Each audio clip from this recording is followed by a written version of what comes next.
Hello everyone, welcome back to my channel. আজকে নিয়ে চলে এসেছি একটা মেকআপ ভিডিও। তো প্রথমেই দেখতে পেলে আমি টোনার ইউজ করে নিলাম।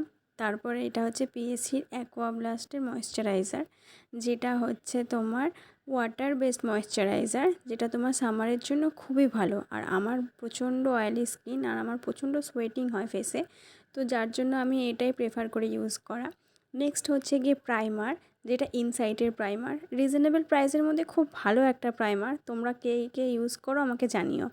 তো নেক্সট দেখতে পাবে এটা হচ্ছে আই ম্যাজিকের কনসিলার প্যালেট, যেখান থেকে আমি আমার স্কিন টোনের সেট ডার্ক স্কিন টোনের একটা কনসিলার নিয়ে কনসিল করে নেব যেই যেই জায়গাগুলো আমার আনইভেন স্কিন টোন আছে সেই জায়গাগুলোতে। তো একটা কনসিলার ব্রাশ দিয়ে আমি অ্যাপ্লাই করে নিলাম।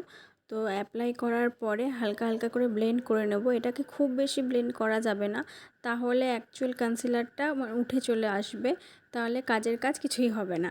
তো এরপরে নেক্সট হচ্ছে ফাউন্ডেশন। আমি ফরএভার 52 প্রো এর একটা ফাউন্ডেশন নিয়েছি, আর ডার্ক সেটের জন্য পিএসির একটা ডার্ক সেট ইউজ করেছি। তো ফাউন্ডেশন ব্লেন্ড করে নেওয়ার পরে, যেহেতু গরম, তাই জন্য আমি শুধু পাউডার দিয়েই পুরো ফেসটাকে সেট করে নিলাম। এবং এরপরে দেখতে পাবে আমি কনসিল করার জন্য হাইলাইট পয়েন্টে কোনো কনসিলার ইউজ করিনি।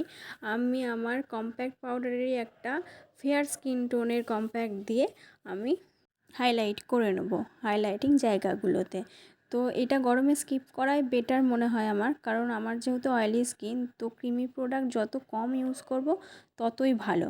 তো তাহলে কি হবে, সোয়েটিং হলে কেকি ব্যাপারটা আসবে না। তাই জন্য আমি কনসিলারটা যতটা কম ইউজ করা যায় ততই ভালো হয়। তো এটা আমার মতামত, তোমরা যদি কনসিলার ইউজ করতে চাও করতে পারো।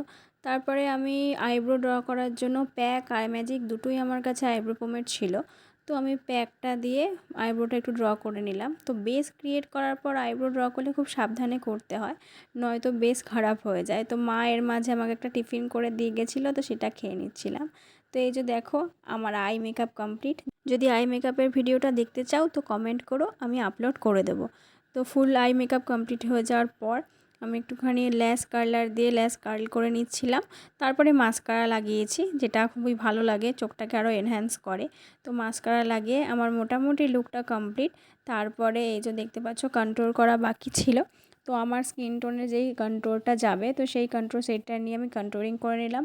প্লাস নোজ এরিয়াতেও কন্ট্রোলিং করতে হবে, প্লাস তোমার চিন এরিয়াতে যদি ডাবল চিন থেকে থাকে, আমার রয়েছে ডাবল চিন, তো ডাবল চিন থেকে থাকলে ডাবল চিন এরিয়াটা থেকেও কন্ট্রোল করতে হবে। তারপরে দেখতে পেলে আমার স্কিন টোনের সাথে যাবে এরকম একটা ব্লাশ নিয়ে অ্যাপ্লাই করার পর আমি হাইলাইটার ইউজ করব, দেখতে পাবে একটু পরে।